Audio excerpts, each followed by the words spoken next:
Right, let's start. Okay, so welcome you all. So why this session has been planned today? Because we having some kind of the updates regarding the SD-WAN. So we'll discuss about that. जो भी हमारे पास updates हैं about the SD-WAN उसके बारे में थोड़ा discussion करेंगे और भी चीजें थोड़े बहुत हम प्लेटफॉर्म के बारे में डिस्कशन करेंगे and will try to understand कि हमारी जो लेगेसी वैन थी वो किस तरीके से काम करती थी, हमारा SD-WAN किस तरीके से काम करता है. Will try to understand these all things, right? So I hope like most of the people already join. So before I can start, anyone have anything to ask? Any question in your mind? You guys think to ask? Yes, Pankaj sir, I think there is some changes in the SD-WAN, Cisco SD-WAN, Viptela, like Catalysis Cisco SD-WAN. Yes. I'm just going to talk about that only. What is Okay. that all changes we are having here, and we just have to understand about those changes कि हमें क्या देखना है क्या नहीं देखना है, मतलब क्या हमारा पुराने कोर्स करने से और नए कोर्स जो डिजाइन हुआ उसमें क्या डिफरेंसेस है. तो सारी चीज़ों के बारे में भी बताऊंगा मैं आप लोगों को, क्योंकि आई वाज जस्ट थिंकिंग कि चलो एक बार हम डिस्कशन करते हैं ताकि आप लोग को पता रहे कि क्या है. Anything else? Anyone anyone want to ask? कुछ और किसी के दिमाग में चल रहा है? अयाज, जितेंद्र, नवल? सर ये Jitendra, anything you want to ask? Sir जैसे मैंने आईटीआई की हुई ना सोल आईटीआई, हम्म. तो सर मैं इसमें एडमिशन ले सकता हूँ दिल्ली में? दिल्ली में किस चीज़ में एडमिशन लेने की बात कर रहे हो आप? आपके ऑफिस में? नहीं, हमारा तो like you can upgrade your knowledge with us. आप अपनी लर्निंग कंप्लीट कर सकते हो. We are helping to make the people expert in term of the routing, switching, security, SD-WAN. तो आपको अगर सीखना है, so we can help you in term of the learning. Sir इसकी इसके ऑफलाइन बाद क्लासेस होती हैं? नहीं, ऑफलाइन क्लासेस नहीं है. They all are the online classes. तो सर तो ठीक है sir, thank you. Yeah. Ayaz, you wanted to ask something? No question right now. All We'll right. ask later. Yep. Sure. Thank you. So you guys can see here, right? Most of the people are already familiar about the SD-WAN. If you're not familiar, no need to worry about that. So this is like Viptela, right? So Viptela was the one of the company जिसको Cisco ने acquire किया था, ठीक है. सो यहाँ से story start हुई थी. सिस्को का अपना खुद का SD-WAN नहीं था. सो विप्टेला ने इसको एक्वायर किया था 2017 में. I think in this month only, अगस्त अगस्त 2017 में सिस्को ने विप्टेला को एक्वायर कर लिया था. तो जब से इसको एक्वायर किया था, in after that this become the Viptela SD-WAN, because Viptela शुरू से ही कंपनी थी जिसको अपने सॉल्यूशन को डेवलप करके SD-WAN को दे रही थी. It was quite popular. तो विप्टेला SD-WAN को एज इट इज सिस्को ने एक्वायर कर लिया और ये उनका लोगो था, और दे रिनेम एज ए सेम विप्टेला. सो विप्टेला, आपने अगर देखा होगा हर बॉक्स के आगे वी लगा होगा, right? So V stand for Viptela manage, Viptela smart, Viptela bond and Viptela edge. So ये आपका V is equal to Viptela. तो विप्टेला को एक्वायर करने के बाद 2017 अगस्त में इन्होंने एक्वायर कर लिया था. अभी तक सब कुछ सही चल रहा था, but after some time what they have done, इन्होंने रीनेम कर दिया विप्टेला को. इन्होंने थोड़ा सा इसमें मॉडिफिकेशन किया और अपना एक सिस्को SD-WAN भी इन्होंने लॉन्च किया, राइट? सो जब सिस्को SD-WAN इन्होंने लॉन्च किया था, इस SD-WAन में क्या हुआ कि the Viptela solution was still there, but along with the Viptela solution इन्होंने क्या किया, कुछ अपने हार्डवेयर्स लाइक सिस्को के ISR राउटर जो थे, ASR राउटर जो थे, राइट, CSR क्लाउड बेस्ड भी राउटर जो थे, इन सबको इन्होंने इस तरीके से डेवलप किया, इस तरीके से डिजाइन किया कि people can use this devices in combination of the Viptela solution. Means कि अगर आपका विप्टेला सॉल्यूशन है और अगर आप चाहते हो कि सेम कंट्रोलर के साथ, if you want to integrate the Cisco router as a edge router, देखो कंट्रोलर तो इन्होंने अपना बनाया नहीं है कुछ भी, इन्होंने सिर्फ कंट्रोलर को एज इट इज रहने दिया, जो भी विप्रेला का था, बट इन्होंने एज पे, बिकॉज कंट्रोलर तो वन टाइम होता है, 3 डिवाइसेस होती है जिसको वन टाइम आप डिप्लॉय कर सकते हो, but the routers could be the multiple, क्योंकि कस्टमर के अगर सपोज करो कि 1000 ब्रांच लोकेशन है, तो 1000 × 2, हर लोकेशन पे 2 राउटर लगेगा, मतलब 2000 राउटर उसको खरीदना पड़ेगा। इतना तो उसको खरीदना पड़ेगा, लेकिन वो कितना वी मैनेज खरीदेगा? वी मैनेज वो 2 खरीद सकता है, राइट? वी मैनेज 2 खरीद सकता है। क्यों इतना 2 क्यों खरीदेगा? क्योंकि उसको एक रेजिडेंसी में चाहिए, मतलब एच ए के लिए इसको चाहिए, तो एक प्राइमरी एक सेकेंडरी। इसी तरह से 2x ये खरीद सकता है वी स्मार्ट, और इसी तरीके से 2x ये खरीद सकता है वी बॉन्ड। सो ये इसलिए ऐसा करता है ताकि आपको रिडंडेंसी इन प्लेस रहे, लेकिन ब्रांचेज पे सबसे ज्यादा इन्वेस्टमेंट हर एक कस्टमर का होता है, क्योंकि वहां पे राउटर्स ज्यादा होते हैं। तो सिस्को ने सोचा कि इसके पीछे आइडिया क्या था, कि अपना राउटर बनाने के पीछे आइडिया क्या था, क्योंकि सिस्को ने मार्केट में हर एक कस्टमर को ऑलमोस्ट इन डिवाइसेस को सेल आउट कर रखा था, कि मतलब मेरा जो डिवाइस है जैसे मान के चलो आईएसआर है, तो हर एक कस्टमर ने आईएसआर राउटर को मैक्सिमम खरीद रखा है, एएसआर राउटर भी बहुत सारे कस्टमर ने खरीद रखा है, सीएसआर भी बहुत सारे कस्टमर ने खरीद रखा है। तो ये सारे राउटर ऑलरेडी ब्रांचेस पे लगे हुए थे। तो अगर मैंने एक ह्यूज, सपोज 10 मिलियन का मैंने इन्वेस्टमेंट कर रखा है आपके साथ इन सब डिवाइसेस के साथ, and you again coming to me and asking, hey can you just buy my new product? So buy my new product means Cisco SD वैन मेरे को आपको बेचना है। तो जब मैं सिस्को एसडी वैन आपको बेच रहा हूं, तो again this all investment will be vanished for me, means a huge loss for me. तो सिस्को ने इसको दिमाग में रखते हुए उन्होंने किया क्या, इन्होंने एक ऐसा इमेज बनाया, राइट, कि ठीक है, आप राउटर्स जो आपने मेरे से खरीद रखा है, आपको उसको रिप्लेस करने की जरूरत नहीं है, आप सेम राउटर यूज करो। और मैं क्या करता हूँ कि ये 3 कंट्रोलर आपको बेचता हूँ, ठीक है? ये 3 कंट्रोलर इन्होंने बेच दिया, मतलब इन कॉम्बिनेशन ऑफ द 2 पेयर्स और 3 पेयर्स, इस टोटली डिपेंड कि किस तरह की आपकी एबिलिटी चाहिए in term of the one region to another region, और रिडंडेंसी चाहिए one one region to another region, उस हिसाब से they just sell that particular product.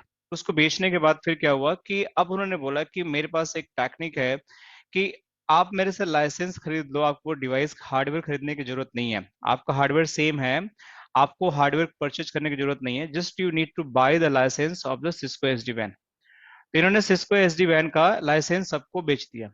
जब सिस्को एसडी वैन का इन्होंने लाइसेंस बेचा, तो इन्हीं डिवाइसेस के अंदर इन्होंने आईओएस अपग्रेड करके, राइट, आईओएस अपग्रेड करके इन्होंने सबको एसडी वैन की तरह, डिवाइस की तरह राउटर को इन्होंने बना दिया।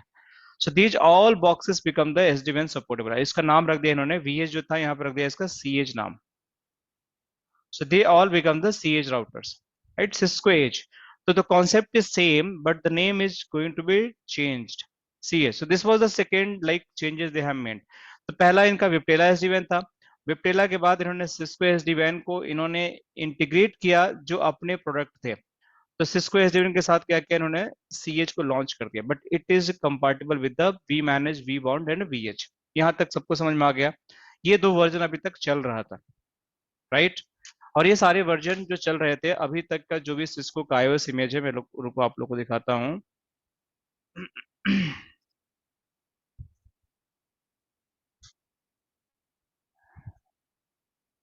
सिस्को एसडी वैन,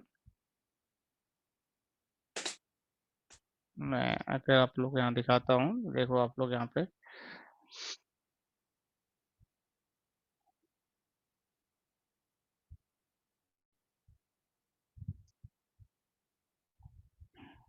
तो देखो यहाँ पे जैसे VH क्लाउड है, वी मैनेज है। तो अगर मैं एसडी वैन सॉफ्टवेयर अपडेट के अंदर जाता हूँ, तो देखो यहाँ पे, सो आपके पास बहुत सारे रिलीज है।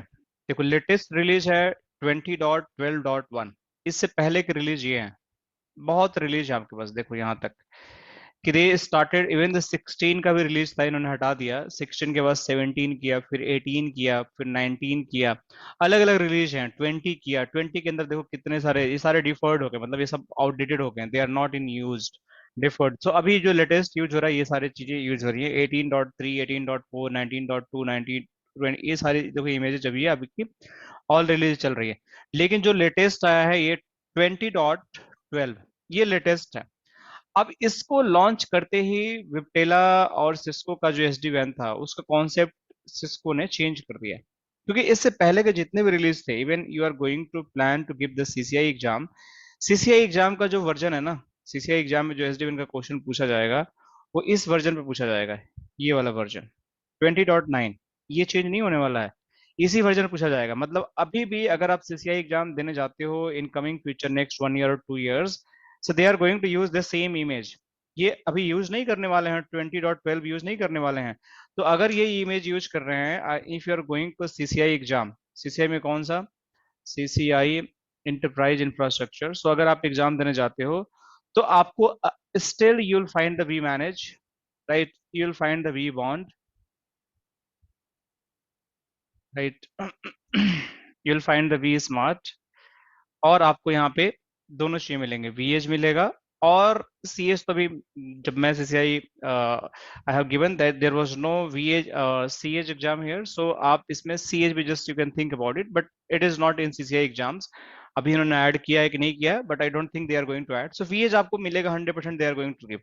तो it is not going to change for any exam point of view for CCI exam. तो क्या चेंज हो रहा, हो क्या रहा चेंज? तो जैसे ही इन्होंने इन्होंने 20.12 को लॉन्च किया, मतलब ये वाला, तो इन्होंने सिर्फ रीब्रांडिंग किया है। सिर्फ क्या किया है, रीब्रांडिंग। रीब्रांडिंग मतलब कि आपका जो कंपोनेंट से उसी को रीब्रांडिंग कर दिया है। मतलब अगर मैं पहले, मतलब 20.19 की बात करता हूँ, इसमें मेरा वी मैनेज होता था, जैसे मैं लिखता हूँ v manage, let me just write here. तो इसको इन्होंने, अगर नया iOS यूज करता हूँ 20.12, तो इसको रिप्लेस कर दिया इन्होंने, जैसे इन्होंने मैनेजर से रिप्लेस कर दिया, तो इसका नाम कर दिया मैनेजर। दूसरा जो मेरा होता था वी स्मार्ट होता था, ठीक है, इसको इन्होंने रिप्लेस कर दिया, इसका इन्होंने नाम रख दिया कंट्रोलर, ठीक है। अगर मैं बात करता हूँ वी बॉन्ड की, ठीक है, सो वी बॉन्ड का इन्होंने नामकरण कर दिया वैलिडेटर। लेट मी सी, तो सब टर्मिनोलॉजी वाइज चेंज किया है, बाकी का फंक्शनैलिटी हो सब कुछ सेम है। हाँ एग्जैक्टली, तो मैं भी उसी पे आ रहा हूँ कि अभी आपका यहाँ पे क्या है कि ये आपका इसका नाम कर दिया वैलिडेटर। सो देखो यहाँ पे नाम चेंज हो गया, थोड़ा सा जीयूआई का डैशबोर्ड आपका चेंज हो जाएगा। मतलब जो अभी जो आपका करंट जीयूआई है, लेट मी शो यू, क्योंकि इमेज चेंज होती है तो आपका जीयूआई का डैशबोर्ड भी आपका चेंज हो जाता है। तो अभी देखो करंट, अभी हम जो लॉगिन कर रहे हैं,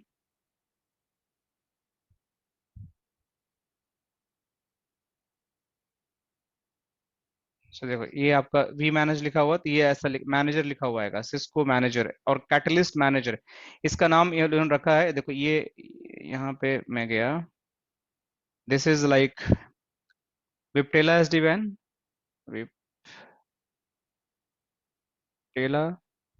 just think about विप्टेला SD van, और यहाँ पे इन्होंने नाम रख दिया कैटलिस्ट एसडी वैन, ये नाम चेंज कर दिया। तो विप्टेला एसडी वैन को इन्होंने कैटलिस्ट एसडी वैन में नेम कर दिया। सो इट्स जस्ट रीब्रांडिंग, और कुछ भी नहीं होने वाला, अंदर आपको कोई भी चेंजेस नहीं मिलने वाला है। सो इफ यू थिंकिंग कि मैं मतलब नया कुछ एस डी कर लूंगा तो मेरे को कुछ ज्यादा कुछ समझ में आ जाएगा, तो it is just going to change the name. बाकी आपको कुछ भी नहीं, आप जो जीयूआई का डैशबोर्ड है यहाँ पे जो खोल रहे हो, तो यहाँ पे वी स्मार्ट लिखा होगा, यहाँ पे आपको लिखा आ जाएगा कंट्रोलर, यहाँ वी मैनेज की जगह मैनेजर लिखा आ जाएगा, वी बॉन्ड की जगह यहाँ पे आपको वैलिडेटर लिखा हुआ जाएगा। This is only difference is going to happen on this particular latest image जो मैं आपको दिखा रहा हूँ, ठीक है। सो ये एक तो आपको ये चीज ध्यान रखनी पड़ेगी कि यहाँ पे आपको ये डिफरेंस, बाकी इससे पहले की even if you are going to give the CCIE exam, so again I am repeating कि आपके जितने भी एग्जामिनेशन है सिस्को के, it is not going to ask this all question based on the 20.12.1 version where they have upgraded their rebranding of the controller and the hardware names. It is just going to ask your old thing, जो भी आपका पुराना चीजें हैं उसी को बारे में ही पूछने जाएगा। It is not going to change that all. Clear? कोई क्वेश्चन किसी को अभी तक कि मैं क्या बताने की कोशिश कर रहा हूँ?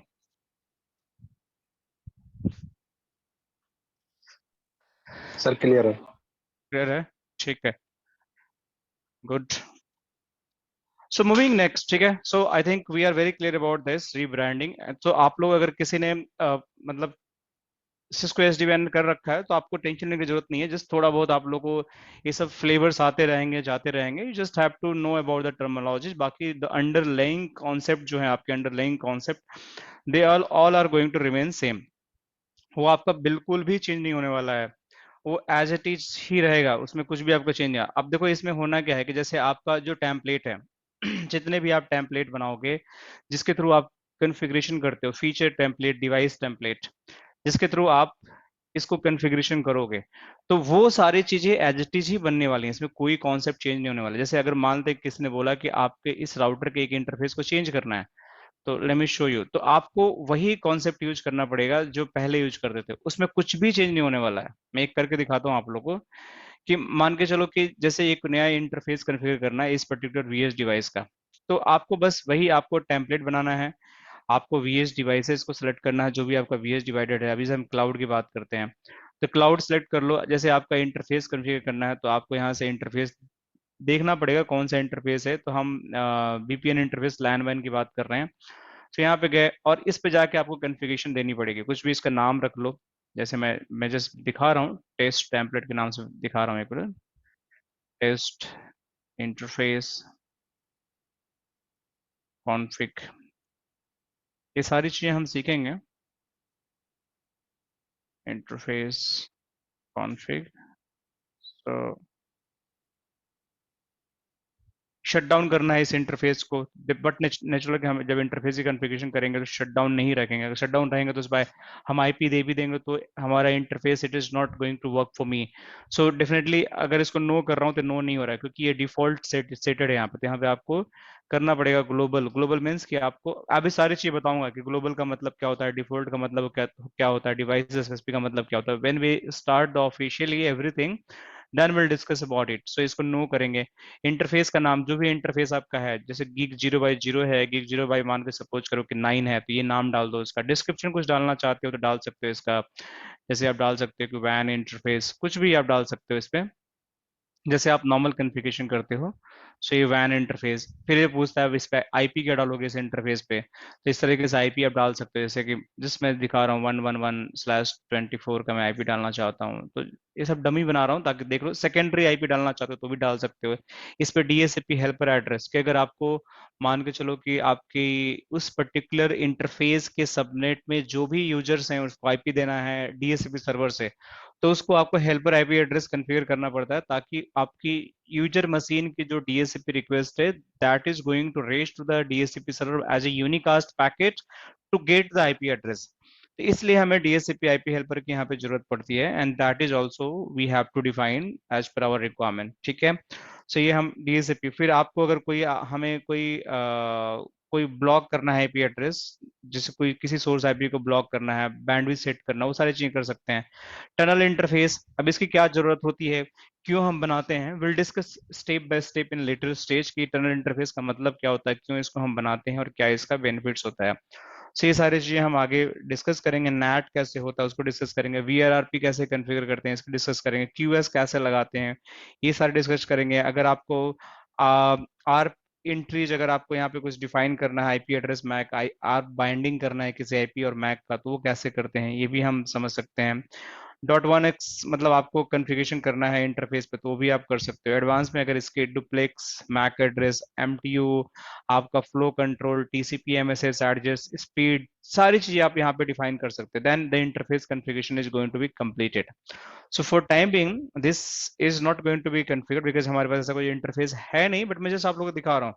तो अगर आपके पास कोई ऐसी एसडी वैन की रिक्वायरमेंट आती है in future, even it is going to upgraded 20.12, so आपका जो चीजें हैं it is going to remain same, उसमें कोई भी डिफरेंसेस नहीं आने वाले हैं। So all are going to be same. ठीक है, सो ये आपके बेसिकली टेम्पलेट, जिसे आप डिवाइस फीचर टेम्पलेट्स, आप डिफरेंट डिफरेंट फीचर का टेम्पलेट बनाकर उस पर डिवाइस में आप कॉल कर सकते हो, राइट। अभी देखो एक टेम्पलेट हमारा आउट ऑफ सिंक हो गया है, जिसकी वजह से एक डिवाइस डाउन है, but no need to worry, हम जब स्क्रैच से करेंगे तो विल अंडरस्टैंड अबाउट इट कि इसको कैसे हम फिक्स कर सकते हैं। पॉलिसीज के अंदर if you go in the policies, तो पॉलिसी के अंदर हम different different localize centralize policy की हम बात करते हैं। So in localize centralize policy ये भी चेंज नहीं होने वाले हैं, it is going to remain same. आपको थोड़ा सा जीयूआई चेंज हो जाएगा, but it is not going to make lot of more difference in term of the कि भाई आप पॉलिसी बिल्कुल ही चेंज हो गया है, अलग तरीके से काम करने लगा, लोकलाइज पॉलिसी बिल्कुल कॉन्सेप्ट ही अलग हो गया, नहीं, वो सारी चीजें सेम रहेंगी। कुछ भी सिर्फ नेम ही चेंज हुआ है, बाकी जितनी अंदर कॉन्फ़िगरेशन है वो सारी चीज चेंज ही सेम ही रहेगी, चाहे लोकलाइज पॉलिसी बनाओ चाहे सेंट्रलाइज पॉलिसी बनाओ। सिमिलरली अगर मैं बात करता हूँ इसकी एसएस टर्मिनल की, ये सारी चीज ऐसे ही रहेंगे, सिर्फ यहाँ पे वी मैनेजर लिख के आएगा, यहाँ पे क्लिक करोगे आपका जीयूआई सीएलआई एक्सेस मिल जाएगा डिवाइस का, जिसके थ्रू उस डिवाइस पे जाकर आप उसको लॉग इन करके उसको सीएलआई के थ्रू आप देख सकते हो कि भाई हमारा डिवाइस पे क्या चल रहा है। जैसे यहाँ पे मैं भी गया तो late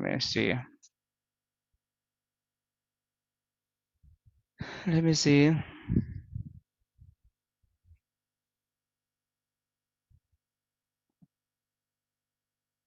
admin admin, so you see here the we having the CLI access, so GUI भी है CLI भी है, आप यहीं से बैठे बैठे सेम चीज वहां पे इसका नाम चेंज हो जाएगा, it is going to write as a validator, sorry manager, and V smart को ये लिख देगा आपका कंट्रोलर, और V want को वैलिडेटर लिख देगा। आप किसी को भी लॉग इन कर सकते हो यहाँ से बैठकर, and you are going to give the similar kind of flavour of understanding, कुछ भी चेंज होने वाला। अगर iOS अपग्रेडेशन की बात करो तो वो भी सेम टू सेम ही होना है, उसमें भी कुछ भी चेंज नहीं होने हैं। जैसे अभी देखो हमारा iOS अपग्रेडेशन करना है, तो अभी हमारा किसी भी डिवाइस पे कोई भी iOS अपग्रेड आपको यहाँ रिपोजिटरी बना सकते हो और यहाँ से इसको अपग्रेड कर सकते हो।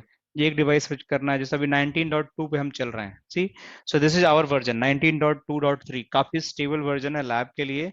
सो ये चल रहे हैं, कोई भी डिफरेंस नहीं 20 तक, इस वर्जन से और इस वर्जन तक कोई भी डिफरेंस नहीं है। अगर 20.9 भी कर रहे हैं हम लोग, 19 पे भी हम लोग कर रहे हैं, 20 के किसी वर्जन पे कर रहे हैं, तो it is not going to give any much differences, only आप अगर 20.12 पे जाते हो तो आपके कंट्रोलर के नेम चेंज हो जाएंगे, but the concept is going to remain same, यहाँ भी कुछ भी चेंज नहीं होने वाला है। तो यहाँ से iOS अपडेशन कर सकते हो and all. So probably our later section when we start doing the labs in future and EVNG support करने लगेगा 20.12 को, तो हम हमारी जो लैब होगी that is going to more on the Catalyst SD band, ताकि हम अपडेटेड रहें। बट अगर कोई प्लान कर रहा है CCI एग्जाम के लिए, तो I would not suggest to go and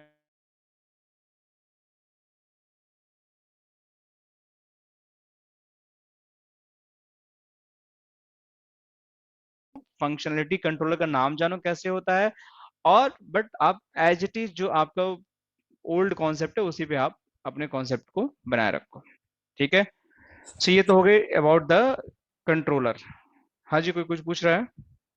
Pankaj sir, एक चीज पूछना था। मैं अभी कस्टमर रिव्यू में था चाइना साइट के लिए, तो वहां पे नोकिया नवास था, बट उन्होंने पूछा कि अगर 200 Mbps का पोर्ट पे लिंक कनेक्ट होगा तो क्या CPU यूटिलाइजेशन होगा कि नहीं। तो मैंने कहा कि as per the guideline TRA जो होता है NSG E300 के लिए 1000 Mbps की कनेक्टिविटी लग सकती है सर।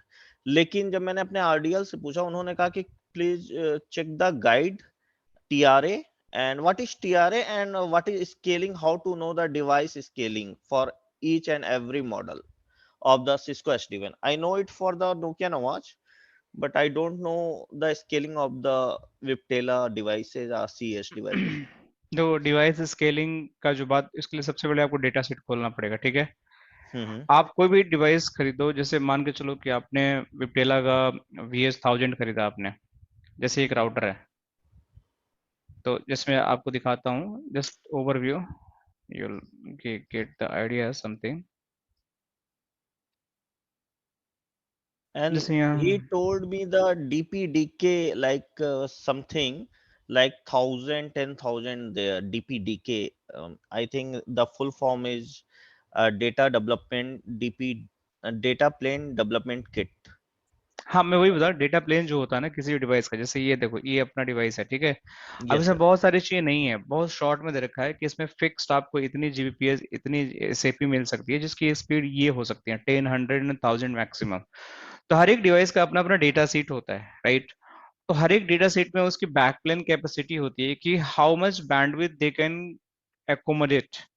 तो अगर कोई डेटा सीट है, कोई अगर डिवाइस है, उसके डेटा सीट में लिखा है कि this device is going to accommodate till 1000 MBps, तो 1000 MBps तक अगर प्रोसेस करता है तो there is no impact is going to happen on the CPU। CPU impact something if multiple things is going beyond of their control, तभी उसका brain जो होता है that is going to be over utilise. जैसे आप एक example समझो कि आपकी फुल बॉडी जो होती है, आप एक एक बॉडी होती है, ठीक है।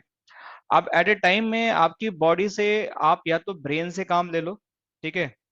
अगर आप ब्रेन से काम लेते हो तो brain can think about up to 5 hour continuous, लेकिन रेस्ट ऑफ द थिंग्स आपका उस कंडीशन में आइडल होना चाहिए। ऐसा नहीं कि ब्रेन के साथ साथ आप लेग का एक्सरसाइज भी कर रहे हो, हैंड का भी एक्सरसाइज कर रहे हो, और आपका आईज भी चल रही हैं और बाकी बॉडी की भी एक्टिविटी हो रही है, तो you are going to be like not give the productive results जो आपको चाहिए।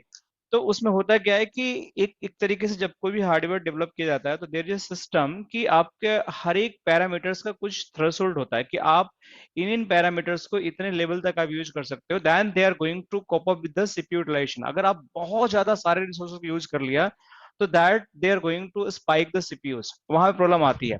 तो वैसे ही जैसे ब्रेन है, brain is functioning for some specific task, उसी टाइम से अगर मल्टीपल बॉडी के एलिमेंट्स अगर एक्टिवेट होकर they start doing something something, so अब हो सकता है कि your brain is going to not respond, और might be your brain temperature is going to be very high, your heart beat is going to be high, तो वो problem create कर सकता है। इसी तरह डिवाइस के लिए होता है। तो अगर मान लेते हैं कि अगर उसका 1000 MPS है तो 1000 MPS is going to be cater without any issue, but same time हो सकता है कि कहीं कोई प्रोसेस स्ट्रक हो गया उसका फॉर अदर रीजन, मान लो रैम फेल हो गया फॉर सम रीजंस, या वो माल फंक्शनिंग करने लगा, तो उस केस में सीपीयू और आपका जो ब्रेन का जो कॉम्बिनेशन है that all are going to be break, और वहां पे माल फंक्शनिंग होना स्टार्ट हो जाएगा।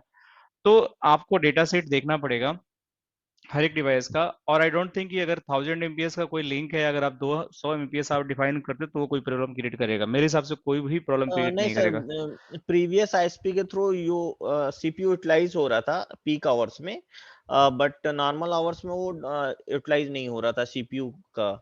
तो उसने क्वेश्चन रेज किया था, तो मैंने फिर अपने आरडीएल को दे दिया हंगरी के, तो हम्म। उसने बताया कि आप टीआरए चेक करो एज पर स्टैंडर्ड, उनको बोलो, और जो एरर आ रहे हैं वो एट अ टाइम देखा जाएगा क्या होना है। अच्छा अच्छा अच्छा अच्छा अच्छा। हाँ, तो मतलब इसकी स्केलिंग अगर हम देखने जाएं विप्टेला की या सीएच की, तो वो मुझे गूगल पे या डेटा सिस्को के डेटा साइट। सिस्को साइट पे डेटा सेट में आपको मिलेगी स्केलिंग, पूरी कंप्लीट अच्छा डेटा सेट डाउनलोड करना अच्छा, पड़ेगा मतलब उसको। पैकेट प्रोसेसिंग फास्ट होना चाहिए, इसमें ये होना चाहिए, मतलब डीपीडीपी का मतलब, डीपीडीके का मतलब यही होता है, हाँ। पैकेट प्रोसेसिंग फास्ट करता है जितना एमबीपीएस ज्यादा रहेगा। Okay hmm. Okay sir, okay. ठीक है। सो ये हो गया राइट। सो इस तरीके से हम इसको समझ सकते हैं एंड इसको हम कर सकते हैं। अब हमारे पास बात आता है कि जैसे कोई अगर मान लेते हैं कि आपसे कई बार चीजें डिस्कशन होती है आउट ऑफ द बॉक्स कि भाई अगर आपको एस डी वैन है एक, और एक हमारा लेगेसी वैन है, because we are discussing one very basic things about the वैन versus S D WANs. So क्या क्या चीजें होती थी हमारे वैन के अंदर। जब हम वैन की बात करते हैं तो हमारे पास जो वैन हमारा होता था तो उसके अंदर बेसिकली हमारे पास कुछ कुछ चीजें होती थी, जैसे मान के चलो कि वैन का एक अपना खुद का एक आर्किटेक्चर होता था, ठीक है। तो वैन का एक अपना खुद का आर्किटेक्चर होता था, ठीक है। उसकी एक ट्रैफिक राउटिंग होती थी। जैसे कोई भी पूछ सकता है कि भाई वैन और एसडी वैन का जो, अगर मैं ऐसे बताते रहता हूँ क्या डिफरेंसेस है, बट थोड़ा सा इसको अलग तरीके से समझने की कोशिश करते हैं कि और क्या क्या हो सकता है। ट्रैफिक राउटिंग होता था, फिर हमारे पास इसकी एक मैनेजमेंट होती थी। सो मैनेजमेंट तो हर एक डिवाइस का होता है, फिर इसकी एक कॉस्ट होती थी। ये चार मेजर फैक्टर होते थे किसी भी, तो ये हम नॉर्मल वैन की बात कर रहे हैं, दिस इज समथिंग द वैन, उसको हम बोलते थे वाइड एरिया नेटवर्क। सो इस वाइड एरिया नेटवर्क में बेसिकली हम 4 कंपोनेंट है। तो आर्किटेक्चर क्या होता था कि मतलब कि आर्किटेक्चर में आपका it is going to define how your traffic is going to be forwarded based on the routings. So routing, traffic routing is something different, but इस आर्किटेक्चर में लाइक कि हार्डवेयर सेंट्रिक आपका एक अप्रोच होता था कि जो जैसे अभी आप पूछ रहे थे कि उस हार्डवेयर पे कैसे हम पता करेंगे क्या इसका थ्रूपुट होगा, किस तरह की यूटिलाइजेशन होगी, क्या हमारा साइड इफेक्ट होगा अगर हम इतने एमबीपीएस यूज करेंगे। तो बेसिकली जो आर्किटेक्चर होता था कोई भी, तो हर एक राउटर का, जैसे मान के चलो कि नॉर्मल वैन की बात कर रहा हूँ, तो जैसे अभी हमारे पास सिस्को का 2911 राउटर है, या हमारे पास सिस्को का हम कोई राउटर अगर लेते हैं 4431 राउटर है, या 44 वन राउटर है, 4441 राउटर है, या फिर मेरे पास ASR से जो राउटर है 1000 तो जितना बड़ा हमारा राउटर है, राइट, देखो छोटे से बड़ा, जितना आप बड़ा राउटर पे जाओगे, जितने छोटे राउटर पे रहोगे, ये सब उनकी architecture is going to be totally different. ऐसा नहीं होगा कि they all architecture is going to be same, नहीं, सबका अलग अलग एक आर्किटेक्चर होगा और सबकी अपनी अपनी कैपेसिटी होगी। सिमिलर थिंक अबाउट कि मानते हैं कि आपके कंपनी में L1 इंजीनियर हैं, L2 इंजीनियर हैं, L3 इंजीनियर हैं, and there is the like kind of the L4 engineers, so they all are not going to be in same page. Might be L1 having their own like uh, you can say the set of mind or mindset where they can do some limited stuff. L2 they are having the higher set of mind in compared to the L1 जो बहुत कुछ अलग कर सकता है। L3 L4 similarly they can do lot of work. So accordingly जो हर एक device का अपना आर्किटेक्चर होता था, वो आपका अलग अलग चीजों पे यूज करता था। अब इनकी आर्किटेक्चर जो होती थी, अब डिपेंड करता था कि इन डिवाइसेस का आर्किटेक्चर जो हमने लिया, अब इस राउटर को मैंने लिया तो किस लोकेशन पे लगेगा, ये राउटर किस लोकेशन पे लगेगा, ये राउटर किस लोकेशन पे लगेगा, इस राउटर को किस लोकेशन पे लगाएंगे। ये टोटली डिपेंड करेगा आपकी नीड पे कि आपको किस टाइप का ट्रैफिक आपको प्रोसेस कराना है, क्या उसकी स्पीड होनी चाहिए, क्या उसके आपके पोर्ट्स के मैक्सिमम कैपेसिटी की बैंडविड्थ आपको प्रोसेस कराना है। तो जैसे ब्रांच ऑफिस है, तो बट नेचुरली ब्रांच पे हम ये स्मॉल स्मॉल राउटर हम यूज करते हैं, जैसे ये ब्रांच पे हो गया, ये सारे ब्रांच लोकेशन में यूज करते हैं। जैसे अगर हम ASR की राउटर की बात करते हैं, तो इसको बेसिकली हम डेटा सेंटर में यूज करते हैं, क्योंकि they have to process the very high speed traffic.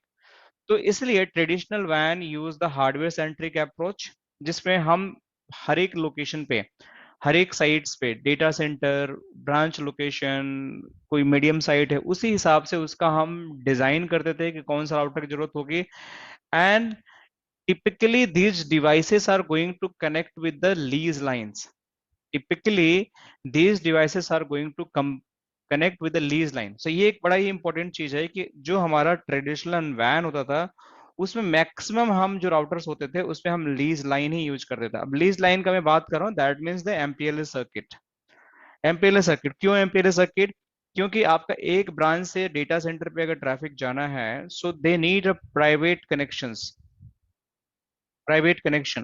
कि यहाँ से आपके लैन में प्राइवेट सबनेट्स हैं, जैसे 10 का सबनेट कोई हो सकता है आपका यहाँ पे। अब इस 10 को सबनेट्स को आपको ओवर द वैन आपको डेटा सेंटर ले जाना है, या किसी दूसरे ब्रांच लोकेशन ले, जैसे मान के चलो कि ये ब्रांच लोकेशन है ये वाला, तो इसके थ्रू आपको कम्युनिकेट कराना है इधर से, या डेटा सेंटर के थ्रू कम्युनिकेट कराना। तो ये पूरा एक MPLS क्लाउड होना चाहिए जो उसको कैरी कर सके। तो बट नेचुरल जब आप MPLS की क्लाउड की बात करते हो, लीज लाइन की बात करते हो, जो आपके राउटर्स हैं they also should be capable to understand the MPLS। अगर वो MPLS कैपेबल नहीं है कैरी करने के लिए, तो you can not make the communication. तो this is the first thing, like legacy वैन के अंदर हमारी इतनी डिपेंडेंसी होती थी कि we just have to take this architecture where they are going to based on the hardware centric approach, and basically they are going to use the lease line, and they are going to work with the in conjunction with the MPLS protocol to just make the end to end private connections, ताकि हमारा communication हो सके। अगर मैं इसको internet पे बात करता हूँ वाइड एरिया पे, तो it was not that much successful, क्योंकि उसमें फिर आपको अलग कॉम्प्लेक्सिटी ऐड हो जाती थी। अगर आप इंटरनेट लेते हो सर्किट्स पे, तो आपको फिर वहां पे आपको IP बनाना पड़ेगा। IP अगर आप बनाते हो तो इट इज नॉट फ्लैक्सिबल, आप उसमें राउटिंग नहीं कर सकते हो। फिर अगर आपको राउटिंग चाहिए, तो फिर आपको उसके साथ GRE ऐड करना पड़ेगा। तो आपके लिए कितना ओवरहेड बढ़ रहा है, राइट? आपकी कॉम्प्लेक्सिटी बढ़ रही है, ओवरहेड बढ़ रही है, और बहुत सारे हार्डवेयर पे डिपेंडेंसी बढ़ रही है। सो ये एक आर्किटेक्चर वाइज था। तो दूसरा इसका जो कंपोनेंट है जो वाइड एरिया नेटवर्क का, that is a routing, traffic routing. तो ट्रैफिक राउटिंग का मतलब क्या, कि अभी हम समझ गए कि it was like more about the hardware centric. So traffic routing is going to happen based on the routing protocols, कि आपका क्या राउटिंग प्रोटोकॉल्स है। बेसिकली बेस्ड ऑन कि अगर लैन आप है, तो लैन के अंदर हो सकता है कि आपका OSPF चल रहा हो, राइट? हमारा होता है ना लैन के अंदर, जैसे कि मान के चलो कि ब्रांच लोकेशन है, तो इस ब्रांच पे हमारा जैसे जैसे थिंक ये हमारा एक राउटर है R1, और एक हमारे पास R2 राउटर है। नीचे मेरा एक स्विच लगा हुआ है,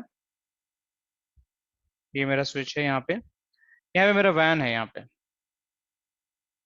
मान के चलो कि MPLS यहाँ पे लगा हुआ है और ये ऐसे कनेक्टेड है, ये ऐसे कनेक्टेड है, और यहाँ पे कोई यूजर बैठा हुआ है, मान के चलो कि एक PC बैठा हुआ। इसको हो सकता है कि आपका डेटा सेंटर पे जाना हो, इसको डेटा सेंटर पे जाना है, डेटा सेंटर से हो सकता है कि ये लोकल ब्रेकआउट की तरह इंटरनेट पे भी चला जाए, google.com पे, यहाँ से फायरवॉल लगी हो।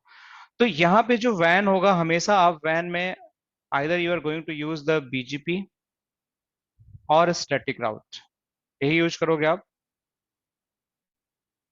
लैन में आप क्या यूज कर सकते हो? लैन में आप स्टैटिक भी यूज कर सकते हो, जो जनरली नॉट प्रेफर्ड, राइट। आप इसमें डायनेमिक राउटिंग में आप OSPF यूज कर सकते हो, विच इज मोस्ट प्रेफर्ड, या GRP यूज कर सकते हो, which is again most preferred, या यहाँ पे eBGP हम बात कर रहे थे, या यहाँ पे आप iBGP यूज कर सकते हो।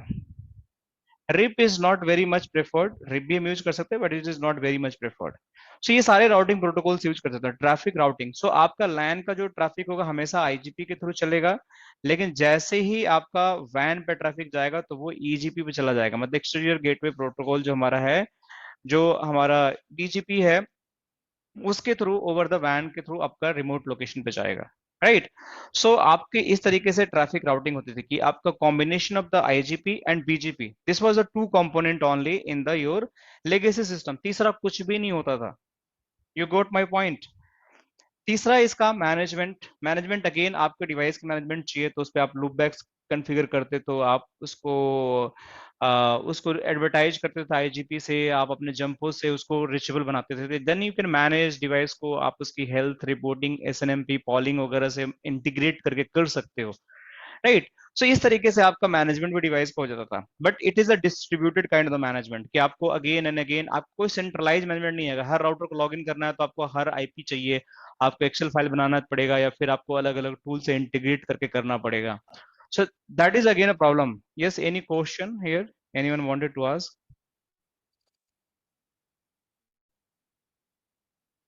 Sir, I have messaged you. Okay, Send you message. okay, I will check this, okay, Gaurav ji, okay, Okay, sir. okay, ठीक है। Let me just complete this traditional versus new SD-WAN Sure, solutions. sure, So, sure. so we'll refer this one also. So हम बात कर रहे थे जो हमारा management होता था, that is again dependent on the IGP and EGP protocols, जो हमारा BGP होता था उसके थ्रू ही हम इसकी reachability बना सकते थे। तो उस केस में हमारा management is also kind of a distributed solution, not one box solution, not single pane of glass solution. But अगर मैं बात करता हूँ next is the cost, so cost की बात करता हूँ तो it is the highly cost. क्यों कॉस्ट इसकी ज्यादा होती थी? क्योंकि देखो, आपको सबसे बड़ी प्रॉब्लम ये है कि आपका जो मैनेजमेंट है it is not centralize, it's a distributed. आपका जो ट्रैफिक है that is going via the lease line, MPLS circuits, again end to end private. आप इंटरनेट यूज करते हो तो आपके अंदर बहुत सारी कॉम्प्लेक्सिटी यूज होती है, so again it is creating a problem for you. So हर सेक्शन में you are getting a problem. So आपका ट्रैफिक राउटिंग में भी आपको बहुत सारा डिपेंडेंसी है, रिडिस्ट्रीब्यूशन एंड ऑल, सो वो भी एक आपके लिए प्रॉब्लम है। सो it is like, if you talk about the cost, so WAN solution can be costly due to the need to the dedicated circuits, like you have to be dedicated resource, multiple tools and system need to be integrated to make your services sustainable, and lease line and specialized hardware। आपके based on the different requirement आपको different hardware की जरूरत पड़ेगी, जो अलग अलग रुपए के हो सकते हैं। It's not going to be same, so it is again a problem for you. So think about it, like we having a lot of problem here, we having a lot of problem, and based on that problem, the Cisco, or like the not Cisco only, we can say right word is the SDN concept come in a picture। तो जब हम बात करते हैं SDN concept, that is software defined network, उसमें क्या हुआ कि ये सारी जो प्रॉब्लम थी इसको ओवरकम करके कुछ नया बनाया गया, जिसकी वजह से हमारा चीजें थोड़ी सी सेटल्ड हो गए। तो क्या नया बनाया गया देखो अभी, तो मान के चलो कि यही आपके आर्किटेक्चर है। लेट मी यूज समथिंग,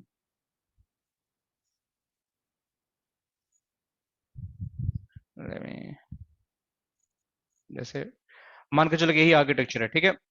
अब हम बात करते हैं कि सेम आर्किटेक्चर को हम बात करते हैं कि SDN का। तो SDN के इच वन प्रोडक्ट, जो हमारा SDN का एक प्रोडक्ट है, SDN के बेसिकली तीन प्रोडक्ट थे हमारे पास। एक हमारे पास है मैं इसको यूज करता हूँ, ज्यादा सही से चलता नहीं है। सो पहला प्रोडक्ट हमारा था, जस्ट यूज, हमारे पास एसडीएन आया। So SDN is Cisco, sorry, software defined network. Software defined network के पास हमारे पास टोटल 3 कंपोनेंट हुए। जैसे हमारे पास एस डी वैन हुआ, ठीक है, एस डी एस डी लैन हुआ, जिसको हम एस डी एक्सेस ही बोलते हैं हम लोग, ठीक है। तीसरा हमारे पास एसीआई हुआ। सिस्को, मैं बस सिर्फ सिस्को की बात कर रहा हूँ, सारे वेंडर का अलग अलग नाम हो सकते हैं। तो इसी सॉफ्टवेयर डिफाइंड नेटवर्क का 3 कंपोनेंट हुआ, ठीक है। अब इस 3 कंपोनेंट से क्या क्या हमारे बेनिफिट्स हुआ कि this S D van is going to replace your legacy van. तो जो आपका लेगेसी वैन चलता था उसी को रिप्लेस कर रहा है, राइट। तो मतलब कि WAN was just a wide area network, but when it run as a SD-WAN, it's a software-defined wide area network. मतलब कि there is some intelligence in your WAN. Software-defined means कि your WAN is going to be driven with the software.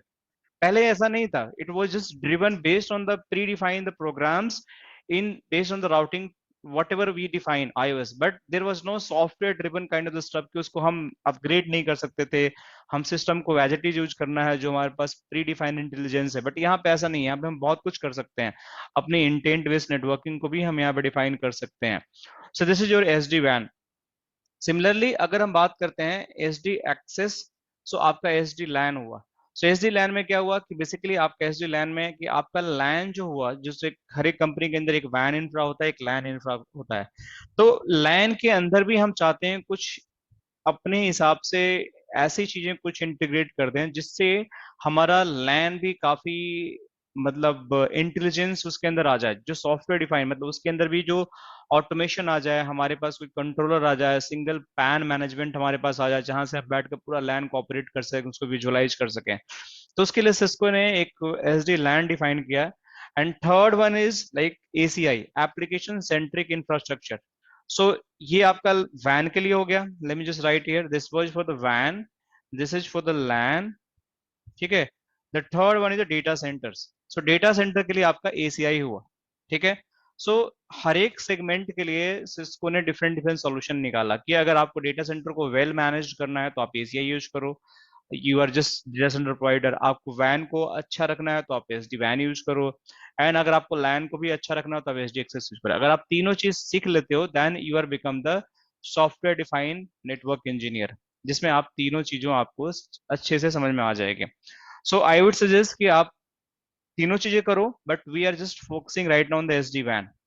तो इस इन सब के फिर क्या हुआ कि जब इन्होंने बनाया इनको तो सबके अलग अलग सॉल्यूशन के अलग अलग कंट्रोलर हुए। तो यहाँ पे जो पहला कंट्रोलर था उसको हमने बोला वी मैनेज, जो अभी हमारा नया नेम हो गया, जिसको हम बोल रहे हैं मैनेजर, ठीक है। इसका, सॉरी, इसका जो हमारे एस डी एक्सेस था इसको बोलते हैं डीने कंट्रोलर, ठीक है। और इसको हम बोलते हैं एपिक कंट्रोलर। सो ये आपके पास 3 अलग अलग कंट्रोलर्स हैं। मतलब कि अगर आप डीने कंट्रोलर लॉग इन करोगे तो वो उसका भी डैशबोर्ड ऐसे ही कुछ दिखेगा जैसे वी मैनेज का दिखता है। एपिक का भी देखोगे तो वहां भी मतलब ये all single pan of glass हैं, तीनों तीनों अलग अलग। अगर ये सॉल्यूशन यूज करोगे तो आपको ये मिलेगा, ये सॉल्यूशन यूज करोगे तो आपको ये मिलेगा, ये सॉल्यूशन यूज करोगे तो आप ये, इन सब से बैठकर यहाँ से बैठकर आप पूरे डेटा सेंटर के जितनी भी कॉन्फ़िगरेशन है, डिवाइसेस की पॉलिसी है, टेम्पलेट है, कॉन्फ़िगरेशन है, राउटिंग है, सब कर सकते हो। डीनेक पे बैठ के आप सब कुछ वो सारी चीजें कर सकते हो। मैनेजमेंट में बैठ के, मैनेजर में बैठ के आपके सारे राउटर कॉन्फ़िगरेशन कर सकते हो। ये तो हो गया एसडीएन का ओवरव्यू। अब हम बात करते हैं एसडी वैन का अगेन, कि ये सॉफ्टवेयर डिफाइंड जो हमारे पास नेटवर्क है, इसके अंदर क्या ऐसी चीज है जो हमारे पास वैन के अंदर नहीं थी। तो अगर हम इसके बारे में बात करते हैं तो इसके पास भी कुछ कुछ चीजें हैं जो सिमिलर हैं। सो आर्किटेक्चर की बात करते हैं तो it is just going to be similar architecture. अभी हम बात कर रहे हैं, this is just talking about the S D van. Late me just write here, so S D van solution, ठीक है।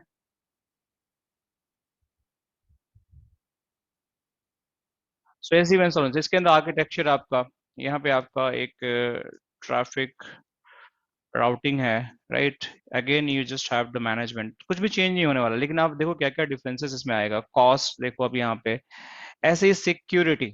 अब देखो कुछ कुछ नए नए फीचर ऐड हो रहे हैं इसके अंदर। आपका सॉरी, स्केलेबिलिटी, राइट, स्केलेबिलिटी हो गया, right, cloud operations, cloud integration, कुछ भी आप इसको ऑपरेशंस एंड एक्सेट्रा, और भी चीजें हैं, लेकिन जस्ट आप सोचो। तो कुछ कुछ चीजें यहाँ पे आपको क्या क्या यहाँ पे समझ में आ रही है उसको आप देखो। सो यहाँ पे आर्किटेक्चर, तो यहाँ पे भी आर्किटेक्चर था, यहाँ भी आर्किटेक्चर चाहिए।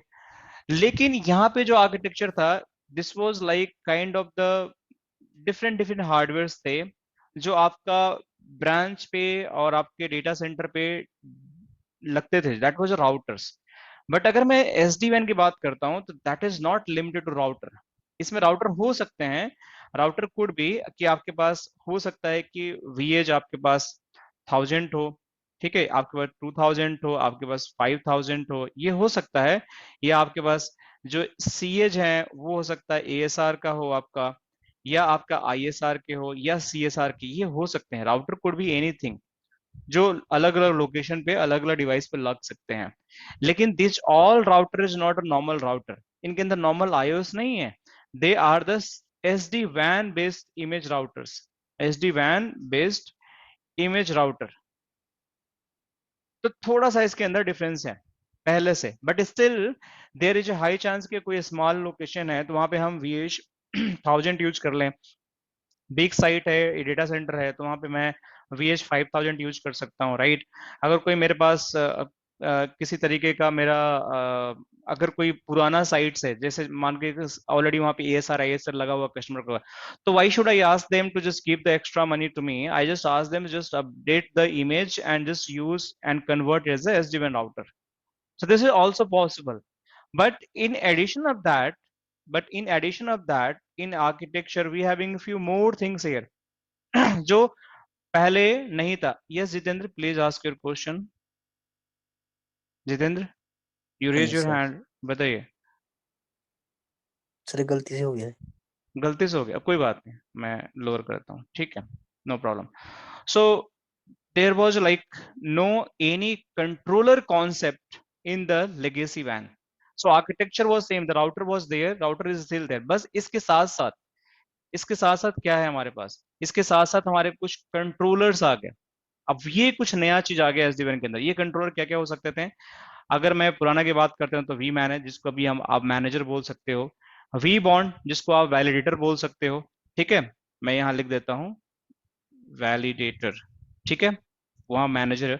फिर आप वी स्मार्ट, ये मैं नया पुराना एक साथ लिख रहा हूँ ताकि आप लोग को कोई दिक्कत ना हो समझने में, ताकि कोई अगर पूछे तो आपको पता रहे कि किसका मतलब क्या होता है। इसको वी मैनेजर या वी मैनेज इसको बोलो या वी मैनेजर बोलो, बात एक ही है, कोई चेंज नहीं होने वाला है। तो ये आपके कंट्रोलर्स आ गए। So this is the architecture has been changed here, कि पहले तो आपके पास सिर्फ राउटर्स थे, बट यहाँ पे आपका बहुत सारी चीजें चेंज हो गई आपकी। यहाँ पे ट्रैफिक राउटिंग में क्या क्या था आपके पास? यहाँ पे आपका आईजीपी था। आईजीपी में क्या था, जैसे मैं बात करता हूँ तो ओएसपीएफ था, आपके पास EIGRP था, आपके पास यहाँ पे स्टैटिक थे, ठीक है, और मान के चलो बीजीपी थे। यही सारे आपके पास प्रोटोकॉल्स थे। बट अगर मैं यहाँ पे बात करता हूँ, यहाँ पे ट्रैफिक राउटिंग के बारे में बात करता हूँ, तो यहाँ पे मल्टीपल कॉन्सेप्ट आ जाते हैं। You can still use the OSPF, there is a probability कि आपको लैन इंटीग्रेशन करना तो आप OSPF यूज करो, आप EIGRP यूज कर सकते हो, स्टिल यूज कर सकते हो लैन के साथ, स्टैटिक कर सकते हो आप, इवन द आपका जो अंडरले है उसके लिए बीजीपी यूज कर सकते हो। अब अंडरले ओवरले क्या होता है, एलटेल इन लेटर स्टेज के अंडरले में क्या कर सकते हैं, बीजीपी यूज करते हैं। बट अलोंग विद दैट आपको यहाँ पे एक नया राउटिंग प्रोटोकॉल मिलेगा, OMP। आपको यहाँ पे कुछ नया मिलेगा, पॉलिसी, ठीक है, जो पहले नहीं था ट्रैफिक इंजीनियरिंग के लिए। आपको कुछ यहाँ नया मिलेगा, IPsec, जो बाय डिफॉल्ट आपको कुछ करना नहीं है। यहाँ पे अगर करना होता तो आपको सब कुछ कन्फिगर करना पड़ता, आपको टनल बनाना पड़ता, बट यहाँ पे कुछ नहीं करना है। आपको अलग अलग कॉन्सेप्ट कंट्रोल कनेक्शंस मिलेंगे, TLS DTLS, जो आपको यहाँ पे जिसमें लिख रहा हूँ कि उनका क्या कैसे यूज होता है, not part of routing, but उनकी कैसे डिपेंडेंसी होती है। जैसे मैं ब्रैकेट में लिखता हूँ आपको TLS DTLS, राइट, आपका ये सारे ओएमपी मैं बता दिया, आपका आईपी6 बता दिया, जीआरई भी आप यहाँ पे यूज कर सकते हो। ये सारे चीजें आपको यहाँ पे कुछ कुछ नया मिलेगा आपको, राइट। और इसके अलावा आपको बहुत सारी चीजें, कलर मिलेगा आपका, राइट। यहाँ पे आपका नया नेम मिलेगा, टी लॉक मिलेगा आपको। आपको और क्या मिलेगा, कलर, टी लॉक, ट्रांसपोर्ट सुनने को मिलेगा वर्ड आपको, टनल इंटरफेस आपको सुनने का मिलेगा, राइट। आपको यहाँ पे बीएफडी सेशन सुनने को मिलेगा। तो we are going to discuss कि भाई इन सब का मतलब क्या होता है, क्या क्या डिपेंडेंसी होती है। बट यू कैन थिंक कि पहले कितना सिंपल था life, but it is just going to be change. Most important कि अब मैं इसी डिजाइन को रीडिजाइन करता हूं, मैं रीडिजाइन करता हूं। तो मेरा क्या था कि ये नॉर्मल एक वैन साइट थी, जहां पे मेरा traffic is going from the LAN to वैन based on the IGP and BGP protocol. But अगर मैं इसी को मुझे एसडी वैन पे करना है, तो it's not like the simple IGP and BGP, no, it is just going to use IGP, BGP, OMP and IPsec to just make all the communication. So it's a huge difference is going to be happen. It's not the very straightforward means we can say कि जैसे मेरा यहाँ पे हो रहा था वैसा यहाँ हो जाएगा, नहीं, ऐसा कुछ नहीं है। आपका बिल्कुल change, the way of working is going to be change, ना मेरा बर्थडे आएगा ना, it is just going to be change, right. So यहाँ पे इस तरीके से आपकी चीजें यहाँ पे चलेंगे। अब बात करते हैं मैनेजमेंट। अब जब मैनेजमेंट की बात करता हूं मैं, तो यहाँ पे क्या था कि हर एक डिवाइस को आपको लॉग इन करने के लिए you just have to take the telnet. जैसे यहाँ बात करते थे, यहाँ पे क्या कैसे मैनेजमेंट लेते थे, आपको टेलनेट लेना पड़ता डिवाइस को, या आपको यहाँ पे एसएसएच लेना पड़ता है, राइट। आप यही करते थे, एसएसएच या टेलनेट, या और क्या आप कर सकते थे, या कोई एसएनएमपी की आप इंटीग्रेट कर दो, पोलिंग करते रहेगा ताकि आपकी डिवाइस की हेल्थ वगैरह, या किसी थर्ड पार्टी टूल को इंटीग्रेट करते थे। But when I talk about this particular SD-WAN fabric, यहाँ पे आपको कुछ करने की जरूरत नहीं है, ना आपको टेलनेट करना, ना सर्च करना। आपको एक सिंगल पैन ऑफ ग्लास मिल जाएगा, ठीक है, पैन ऑफ ग्लास, जिसको आप क्या बोलते हो, जिसको आप बोलते हो वी मैनेज। जब मैं अभी दिखा रहा हूँ, वहां से बैठकर आपको सारे डिवाइस को एक्सेस कर सकते हो। कैसे, देखो अभी जैसे मैं यहाँ पे वी मैनेजर बैठा हूँ, यहाँ पे लेट मी शो यू, से मेरा वी मैनेज है। इस वी मैनेज से बैठ के मैं पूरी डिवाइस की ट्रबल शूटिंग कर सकता हूँ, उनका एसएसएच कर सकता हूँ, टेलनेट कर सकता हूँ। मुझे किसी इंडिविजुअल डिवाइस पे जाने की जरूरत नहीं है। मैं सिंपली यहाँ डिवाइस लिस्ट में देखा, जिस डिवाइस पे लॉगिन करना, मैं यहाँ से क्लिक किया, उसका एक्सेस मुझे यहाँ मिल गया, बस खत्म हुआ बात को। ना मुझे किसी जंप होस्ट पे जाना है, ना मुझे कहीं से कुछ करना है। मुझे कुछ कॉन्फ़िगरेशन करना है, मुझे कुछ ट्रबल शूटिंग करना है, कुछ अलार्म्स देखने हैं, कुछ इवेंट्स देखने हैं, मुझे कोई भी थर्ड पार्टी टूल की जरूरत नहीं है। सारे trouble shooting, traffic utilisations, graph, CLI, GUI, configuration, policy, I can just do by sitting in a single pane of glass. So it's a huge difference is going to happen in terms of management, right? So you will get the entire visibilities. Even you want to do some kind of troubleshooting, let me show you. So आपकी troubleshooting, ping, telnet, SSH, traffic optimization, वो सारी चीजें यहाँ पे कर सकते हो real time. जैसे आप किसी डिवाइस पे गए यहाँ पे and you want to do the troubleshooting, ठीक है। सो देखो यहाँ पे आपका ट्रबल शूटिंग, आप जैसे यहाँ पे गए तो आप ट्रबल शूटिंग में जैसे आपका पिंग कर सकते हो, ट्रेस कर सकते हो, आप सिमुलेट फ्लो कर सकते हो। जो मैं आगे सारी चीज बताऊंगा कैसे चीजें होती है, जब हम स्टार्ट करेंगे officially everything step by step, the how things is going to work. So we'll discuss and understand every aspect of this particular SD-WAN solutions. So it's a huge, trust me, it's a huge again. So in terms of the management, you can go and you can do whatever you want to do by sitting in the single pane of glass. This is the vManage. आपको कहीं hope by hope आपको move करने की जरूरत नहीं है। So if you are doing this kind of stuff, your engineer is going to be limited. So you're definitely cost is going to be limited. Why cost is going to be limited? See, if you are using this architecture, it was more dependent on the MPLS circuits. But when you talk about this architecture, it's more dependent on the any type of circuits. मतलब आपको MPLS की जरूरत नहीं है. You just required any type of circuit. Internet हो सकता है आपका, आपकी 4G सर्किट हो सकती है, आपकी 5G सर्किट हो सकती है। अगर MPLS है तो आप इसको यूज कर लो, नहीं है तो कोई बात नहीं है, आप सिंपल। तो अगर आप MPLS नहीं यूज करते तो you can save a lot cost by using the internet and 4G, क्योंकि by using the internet you can leverage the routings as per your intent. पहले नहीं कर पाते थे, पहले आपको आईपी से कन्फिगर करना पड़ता था, फिर आपको जीआरई करना पड़ता था, डायनेमिक राउटिंग, फिर भी आपके पास लिमिटेड ऑप्शन होते थे। बट यहाँ पे ऐसा नहीं है, यहाँ पे just you have to use the 4G and 5G any internet circuit by using this internet circuits. आप यहाँ पे by running the OMP protocols over the internet circuit, यहाँ पे आप पॉलिसी यूज करके आप ट्रैफिक इंजीनियरिंग को आप अच्छे तरीके से आप यूज कर सकते हो, जिसको ट्रैफिक स्टीयरिंग बोलते हैं, ट्रैफिक इंजीनियरिंग बोलते हैं। अपने हिसाब से ट्रैफिक को मैनिपुलेट कर सकते हो ओवर द IPsec सर्किट्स, क्योंकि यहाँ पे overlay management, OMP is the overlay management protocol. ठीक है,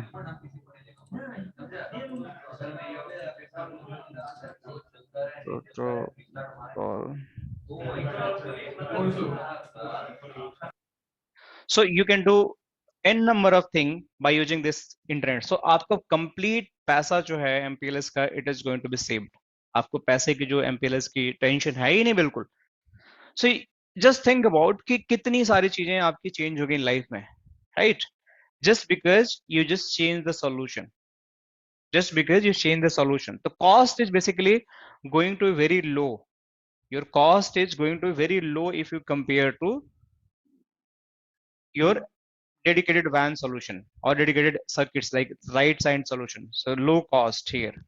Why low cost? Because the SD-WAN solution are often most like low cost effective than the traditional WAN. अगर आप उसे compare करते हो, that allow organization to leverage any kind of the circuits, any kind of the like 4G 5G circuits to just make the end-to-end tunnels between the branch and the controllers, where they can exchange the routing policies and exchange the traffic, data plane traffic between the branch location. इसलिए cost होता है। अब हम पांचवी चीज बात करते हैं सिक्योरिटी के। समझो, देखो एक एक चीज ना बहुत छोटी छोटी चीजें लेकिन बहुत इंपॉर्टेंट है। Security, how the security. अगर मैं यहाँ पे बात करता था सिक्योरिटी की, देखो हर चीज का कॉस्टिंग है यहाँ पे, तो यहाँ पे कोई सिक्योरिटी नहीं होता था। आप सिंपली अगर वैन की बात करते हैं, यहाँ पे एक सिक्योरिटी यूज करते हैं, एक्सेस कंट्रोल लिस्ट। इसके अलावा और क्या कर सकते थे? अगर आपको चाहिए कि एप्लीकेशन को अलाउ करना, ब्लॉक करना, you can not do that. You don't have the privilege to just allow or like disallow the your solution. आप ऐसा नहीं कर सकते थे। आप ACL लगा लो, थोड़े बहुत ब्लॉकिंग कर लो, लेकिन आपके पास सिक्योरिटी नहीं है, डेडिकेटेड फायरवॉल नहीं है यहाँ पे। अगर लोगे, जैसे if you want to integrate the Palo Alto firewall, ASA firewall, जैसे आप इसके साथ इस ब्रांच पे फायरवॉल लगाना सिक्योरिटी, तो जैसे ही यहाँ पे फायरवॉल लगाओगे तो आपके राउटर के पास तो है नहीं, तो आपको Palo Alto यूज करना पड़ेगा, या आपको FortiGate यूज करना पड़ेगा, या आपके पास ASA यूज करना पड़ेगा, या आपका चेक पॉइंट यूज करना पड़ेगा। तो इनका भी देख कॉस्ट है, इसका भी देख इंजीनियर चाहिए मैनेज करने के लिए। तो it's like additional resource is going to required, additional tool is going to required, additional device is going to be required, again the cost. But यहाँ पे अगर बात करते हो तो आपके पास जो VH डिवाइसेस होते हैं ना, और CS डिवाइसेस, इनके इनके अंदर आपके पास ऑलरेडी फायरवॉल की जो नेक्स्ट जनरेशन फायरवॉल के फीचर है इनबिल्ड होता है। Just you have to activate. देखो दिखाता हूँ कैसे। तो आपको उसको एक्टिवेट करके, जैसे यहाँ सिक्योरिटी को फायरवॉल यहाँ फीचर है, सब कुछ आप कर सकते हो। जैसे यहाँ पे मैं एक पॉलिसी दिखाता हूँ आप लोगों को, सिक्योरिटी पॉलिसी, सॉरी। तो इस पॉलिसी के अंदर you can do n number of things, कि अगर आपको फायरवॉल फीचर इनेबल करना है, इंट्रूजन प्रिवेंशन करना है, URL फिल्टरिंग करना है, एडवांस मालवेयर प्रोटेक्शन करना है, DNS सिक्योरिटी करना है, you can do all this stuff with the SD-WAN। सो आपको कोई डेडिकेटेड चीज की जरूरत नहीं है, वो भी सिंगल पैन ऑफ ग्लास से you can do this, right? So this is the beauty of the SD-WAN, trust me guys. So lot of things we have which was not available in your like legacy solution. So आपके पास firewall feature is already available, so next generation firewall feature is already available and you can do the n number of things, right? Next one is scalable.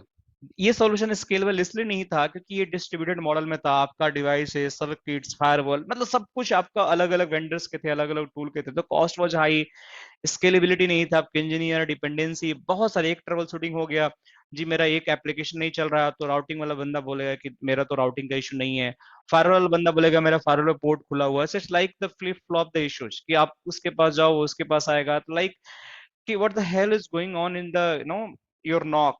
So उसको overcome करने के लिए when we use the SD-WAN solution, one box having the each and everything. So if you are the SD-WAN engineer, so you should know how the things is working in terms of the security. और मान लेते हैं कि आप नहीं भी हो security engineer, but फिर भी आपका जो कलीग सिक्योरिटी इंजीनियर जो SD-WAN सपोर्ट करता है, तो he will help you in genuine form instead of just play the blame games. कि भाई आपका चीजें कैसे चल रहा है और क्या चल रहा है, and how it is going to be rectified. So this is how it is going to happen in the scalability point of view. So SD-WAN is a highly scalable and can adapt to the changing needs and organization. New branch or location can easily added to the network without extensive hardware investment. मतलब इतना एक scalable है कि अगर कोई branch को onboard करना आपको एक फैब्रिक के अंदर, तो आपको जीरो टच प्रोविजनिंग पर उसको ऑनबोर्ड कर सकते हो, कोई ज्यादा आपको डिपेंडेंसी की जरूरत नहीं है.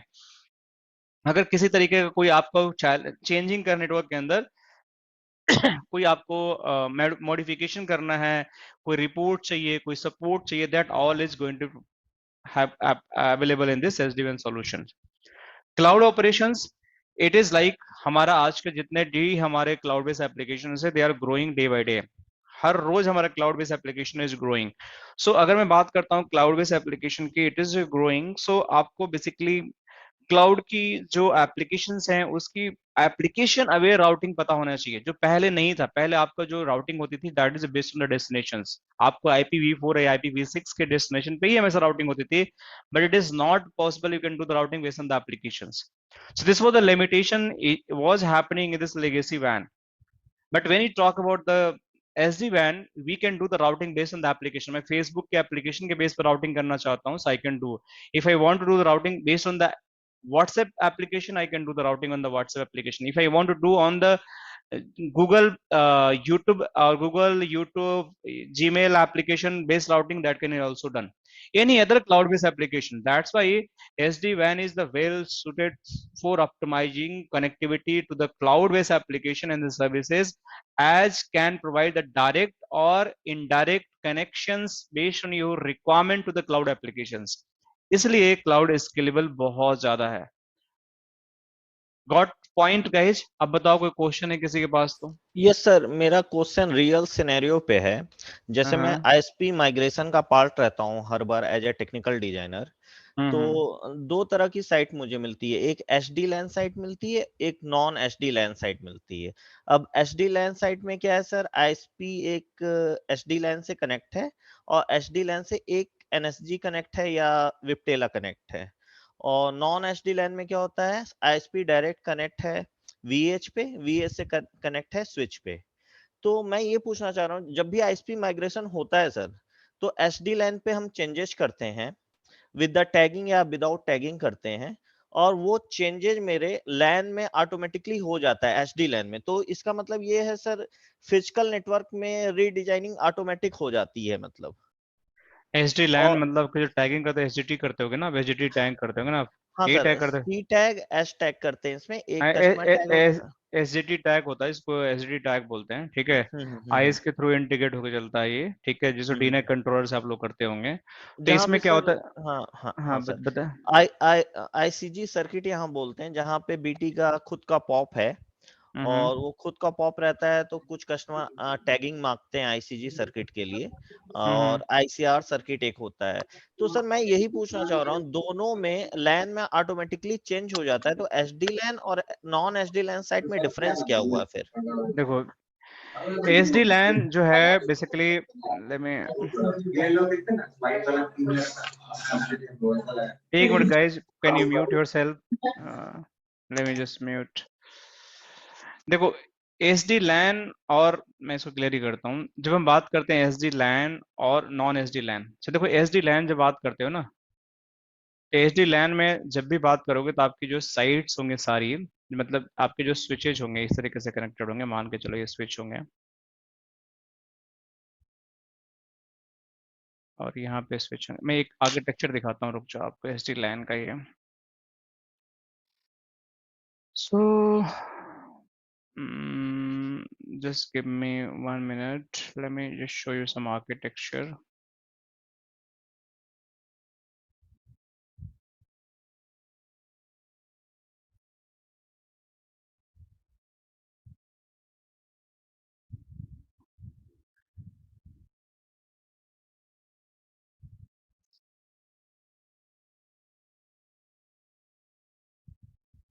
देखो ये रहा ये रही आपकी XD एक्सेस साइट है. ठीक है, जिसको SD-LAN बोलते हैं. सो इसमें SD एक्सेस फैब्रिक के अंदर जब भी कोई कंपोनेंट बनता है तो इसके अंदर बहुत सारे कंपोनेंट होते हैं. एक तो आपका सबसे इंपॉर्टेंट कंपोनेंट जिसको आइस होता है, एक डीएनए सेंटर होता है जिसको मैं कंट्रोलर बोल रहा हूँ, जैसे एसडी लैन का एक कंट्रोलर होता है जो सिंगल पैन ऑफ ग्लास होता है, जिसको ऑटोमेशन एश्योरेंस हम करते हैं, ठीक है। इसके साथ साथ आपके जो स्विचेज होते हैं उनके रोल अलग अलग होते हैं, जैसे ये स्विचेज हैं। तो आपके पास बॉर्डर नोड होते हैं, fabric border node, fabric edge node, और एक आपका ये फ्यूजन राउटर इसको बोलते हैं, इसको बोलते हैं fusion router. Late me just clearly, ये आपके एसडी1 के राउटर्स होते हैं, या कंट्रोल प्लेन नोड इसको बोल सकते हो, या फ्यूजन राउटर बोल सकते हो इसको। तो इसका मतलब क्या होता है कि जैसे आप एस डी एक्सेस की बात करते हो, तो एस डी एक्सेस जब भी आप बनाओगे तो आपके जो डिवाइस के रोल होंगे, जैसे बॉर्डर नोड होगा तो हमेशा ये आपके आईएस एंड डीएनए सेंटर से कम्युनिकेट करेगा और आपका एज से कम्युनिकेट करेगा। It's like the intermediate device, it's the core layer device, you can think about it. और यहाँ पे एक्चुअल आपके एंड यूजर्स कनेक्ट होंगे, सर्वर्स कनेक्ट होंगे जो एज नोड होगा, but they all are going to be driven with the help of the DNA center. आप यहाँ से कन्फिग्रेशन करोगे, पुश करोगे, तो वो सारी कन्फिग्रेशन यहाँ पे आके अपडेट हो जाएंगी। यहाँ पे आपका लिप्स प्रोटोकॉल्स चलते हैं वगैरह सब कुछ, जिसके थ्रू आप पूरा कम्युनिकेशन कंट्रोल करते हो। तो डीएनए एश्योरेंस और डीएनए सेंटर जो हमारा होता है, that is going to give the complete integration of the ISE. DNA center, इसके अंदर वायरलेस भी आ जाता है, जो C9800 का वायरलेस जो होता है। तो ये कंप्लीट एक फैब्रिक बन जाता है जिसको एसडी लैन बोलते हैं। नॉन एसडी लैन के अंदर आपका डिवाइसेस तो होंगे, but they are not going to form the like fabric. ये डिवाइस आपका नहीं होगा, आइस हो सकता है, but they are just going to act as the individual switch. इस तरह का कुछ आपका आर्किटेक्चर होगा। देखो नॉन जो हमारा देखो ये आपका हो गया, that is your S D access. But अगर बात करते हो कि नॉन एस डी एक्सेस, इसके अंदर आपका इस तरह का architecture, 3 layer architecture, 2 layer architecture, means 2 tier architecture, 3 tier architecture, जिसमें आपका नॉर्मल कोर लेयर होगा, डिस्ट्रीब्यूशन लेयर होगा, एक्सेस लेयर होगा, और इनके बीच में एक्सेस लेयर पे आपके डिवाइसेस कनेक्ट होंगी। Distribution is just going to connect the core layer, जो आपकी अपलिंक जैसे इस तरीके से, ये वाला देखो diagram. So core layer is just going to connect the वैन edge, data centers, internet network, network services, और ये बाकी आपके डिस्ट्रीब्यूशन लेयर से कनेक्ट करती है। तो it is just going to this way. अब आपके सिनारियो में कैसे एसजीटी को आप बोल रहे हो किसमें प्रोपोगेट करना, that is not feasible as per my understanding. You can not propagate SGT in the your non SD LAN network. Non SD LAN में नहीं होता है सर, एसडी मतलब एसडी लैन में टैगिंग होती है। हाँ, तो SD SD LAN LAN side में ही टैगिंग कर सकते हो आप, एसडी लैन में ही सिर्फ आप एसडीटी का कॉन्सेप्ट आता है जहां पर टैगिंग कर क्योंकि सकते सर हो। अगर नॉन एसडी लैन में करेंगे डाउन हो जाएगा पूरा नेटवर्क।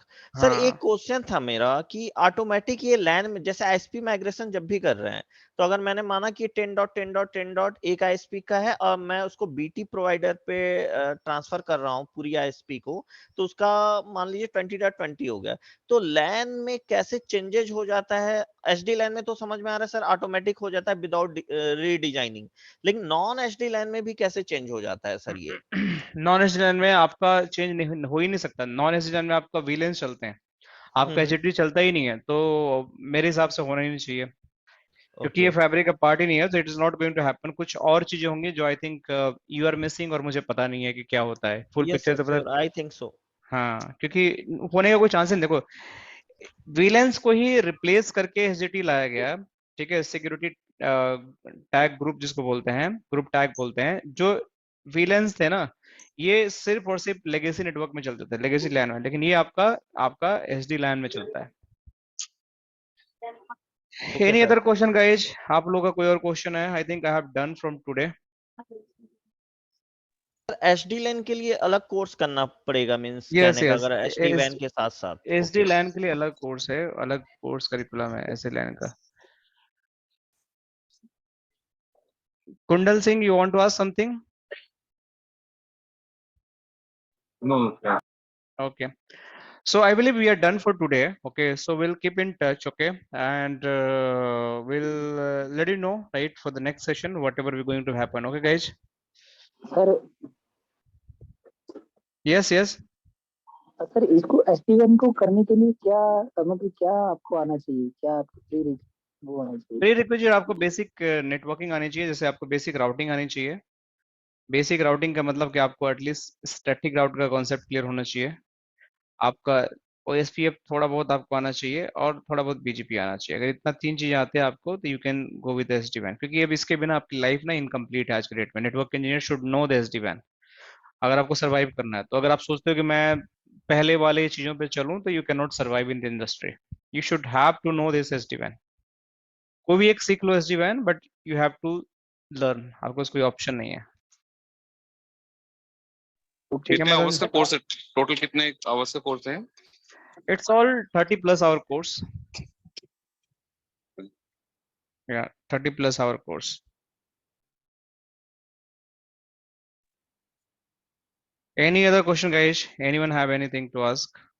सर इसको +2 से बात कर सकते हैं कोर्स को? कहाँ से? +2 के बात कर सकते हैं सर इन कोर्सों को? नहीं नहीं, +2 से बाद नहीं कर सकते. आई वुड नॉट सजेस्ट कि +2 के बाद आप करो. एटलीस्ट आपके पास ग्रेजुएशन होना चाहिए या डिप्लोमा होना चाहिए, then you can do this course. +2 के बाद I would not suggest. Diploma sir ITI वाला का चल पड़ेगा सर उसमें? हाँ, ITI करके you can start this course, but आपको CCNA पहले इसके लिए आना चाहिए. ऐसा नहीं कि डायरेक्ट आप आए और SD-WAN पढ़ने लगे. CCNA आना चाहिए. सर हाँ हाँ वही पूछ रहा सर. तो इसकी सर जैसे ऑफलाइन क्लास से हो सकती है जैसे लैब लूप के अकॉर्डिंग? ऑफलाइन क्लासेस से मतलब जरूरत नहीं पड़ेगी.